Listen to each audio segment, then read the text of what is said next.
So when I was younger, back in the 1500s, I was playing around with these two very common patterns. A pattern in 5 and a pattern in 7. But then I was like, oh, how about we put them together?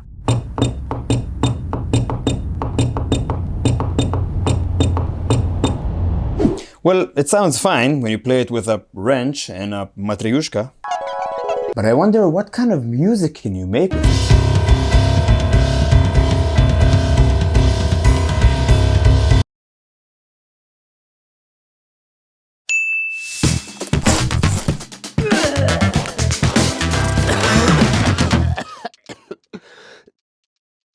Greetings, people I have probably never met, and welcome to Time Consuming episode 60. Time Consuming is a YouTube series in which I discuss interesting rhythmic concepts, and if you like the content that I make, consider supporting me on Patreon, commenting, liking, or subscribing.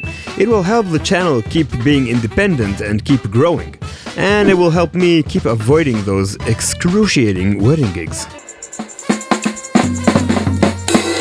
Anyway, back to that obscure pattern. When you take a 5 and a 7 and you them together, you get a composite rhythm that sums up to 35 beats. You can obviously dial in any version of 5 or 7 and you'll still get 35 beats. It'll just sound a bit different. But the patterns I started with, and maybe the most common ones, are the ones that I used for this one. And they are these: the 5 and the 7. And because the lowest common denominator of these two numbers is 35, we can fit 7 groups of 5 into this, or 5 groups of 7 into it. Nice. And this is how they sound together.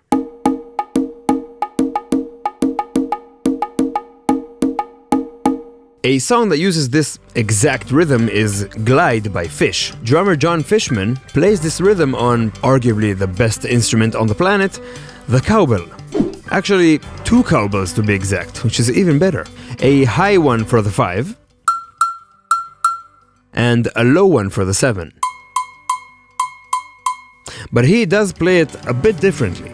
Instead of playing these in a straight, quantized, if you will, feel, he plays it in a swung or shuffle feel, like this.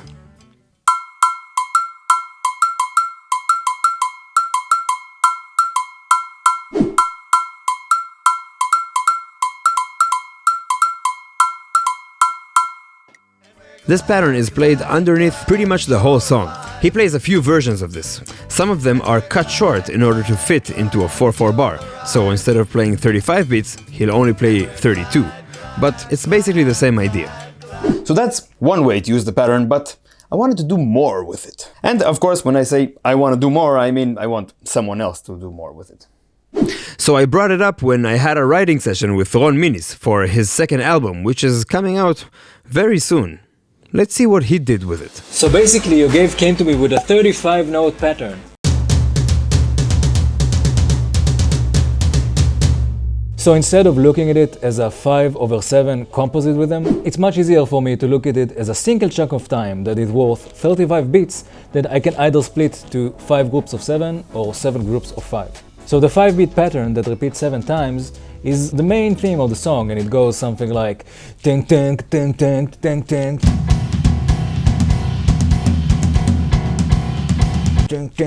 And the other riff, which is the 7-beat pattern that repeats 5 times, goes something like ba ba ba ba ba ba.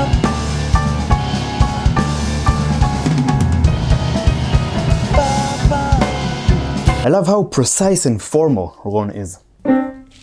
It's much easier for me to look at it this way, since who the f needs the ability to play 5/7 simultaneously besides for this guy? So even though the complete cycle of 35 beats of 5/7 is only played in the intro by Yogev, this whole song is built upon this epic polyrhythm. Or is it a polymeter? Oh, please, let's not get into that. This track, titled Zalow, after my favorite town in Romania, was released a couple of days ago. Feel free to stream it on Spotify, Apple Music, and Pandora if it still exists. And by the way, we also released a live performance video from the studio in France.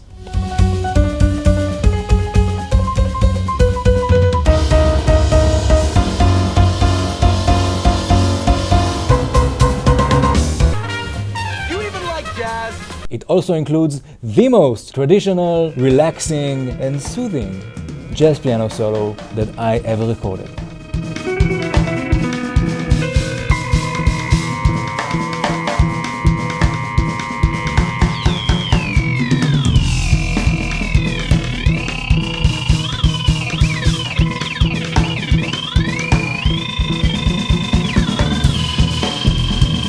Don't forget to check out the video and his album in whatever apps you use to check out videos and albums. Thank you very much for watching, and I'll see you in the future.